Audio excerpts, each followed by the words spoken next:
Assalamualaikum warahmatullahi wabarakatuh. Nama saya Nabila Khairani. Saya maba dari Fakultas Ekonomi dan Bisnis, jurusan Manajemen, UIN Syarif Hidayatullah Jakarta. Nah, saya di sini akan menjelaskan tentang potensi e-commerce pada masa pandemi COVID-19. Apa itu e-commerce? Nah, e-commerce adalah penyebaran, penjualan, pembelian, serta pemasaran barang dan jasa yang mengandalkan sistem elektronik seperti internet, TV, atau jaringan komputer yang lainnya. Perusahaan-perusahaan e-commerce di Indonesia membukukan kenaikan volume penjualan dengan semakin banyaknya masyarakat yang menerapkan physical distancing di tengah wabah COVID-19. Pemerintah juga mulai melirik sektor e-commerce sebagai salah satu solusi untuk mengatasi defisit pajak akibat pelambatan ekonomi. Nah, dibandingkan dengan Malaysia dan Singapura, pemerintah Indonesia enggan menerapkan prosedur karantina yang ketat karena khawatir akan dampak ekonomi dan sosial. Namun, pemerintah memutuskan untuk menerapkan lockdown secara parsial di Jakarta yang sudah berlangsung sejak 10 April dan memerintahkan perkantoran untuk tutup, melarang perkumpulan lebih dari 5 orang, mengurangi jam operasional transportasi umum, dan melarang dine-in di restoran. Penerapan lockdown bertujuan untuk mencegah penyebaran virus corona yang sudah menjangkit ribuan orang di Indonesia. Jakarta yang padat penduduk dianggap sebagai pusat penyebaran virus corona di dalam negeri, di mana hampir 50% kasus corona di seluruh Indonesia berasal dari ibu kota. Penerapan lockdown bertujuan untuk mencegah penyebaran virus corona yang sudah menjangkit ribuan orang di Indonesia. Jakarta yang padat penduduk dianggap sebagai pusat penyebaran virus corona di dalam negeri, di mana hampir 50% kasus corona di seluruh Indonesia berasal dari ibu kota. Sebelum lockdown diterapkan, banyak perusahaan besar di Jakarta yang mulai memberlakukan kebijakan bekerja dari rumah yang awalnya sempat diajukan oleh pemerintah pusat dan daerah.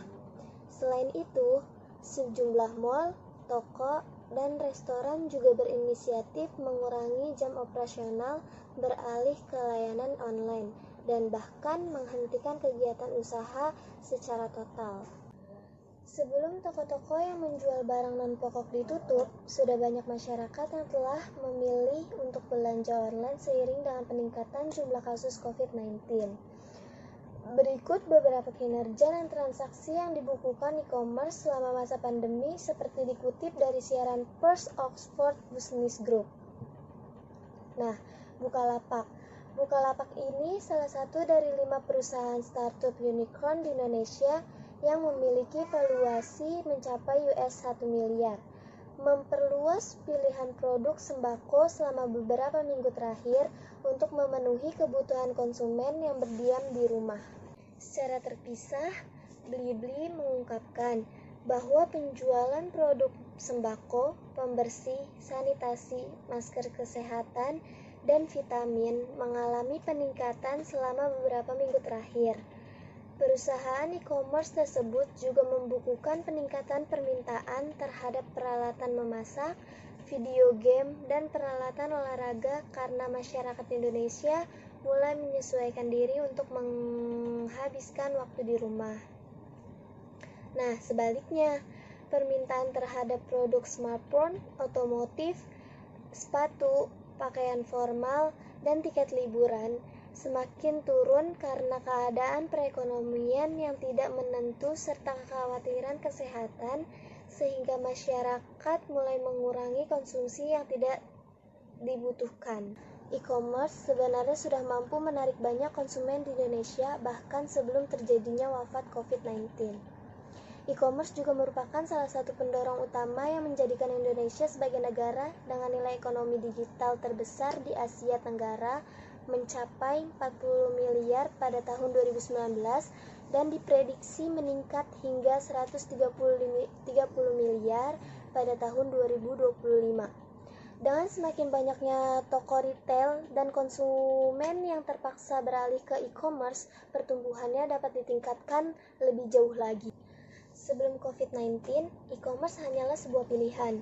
Namun untuk sekarang, penting sekali bagi toko retail dan produsen untuk menjual produk melalui platform e-commerce agar mampu mempertahankan bisnis mereka. Hal ini akan memberikan dampak panjang yang positif karena konsumen akan semakin terbiasa berbelanja secara online, ujar Kusuma Martanto selaku CEO Blibli. Nah, sementara itu, perubahan dinamika pasar yang disebabkan oleh pandemi juga menciptakan peluang bagi layanan pengiriman makanan online.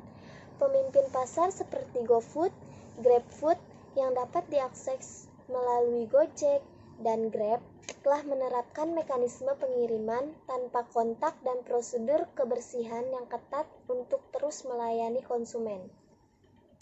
Pelaku industri mengatakan bahwa pasar pengiriman makanan di Indonesia berpotensi meningkat 2 kali lipat pada tahun 2020 akibat dari wabah COVID-19 ini. Mungkin sekian video yang saya sampaikan pada kesempatan kali ini.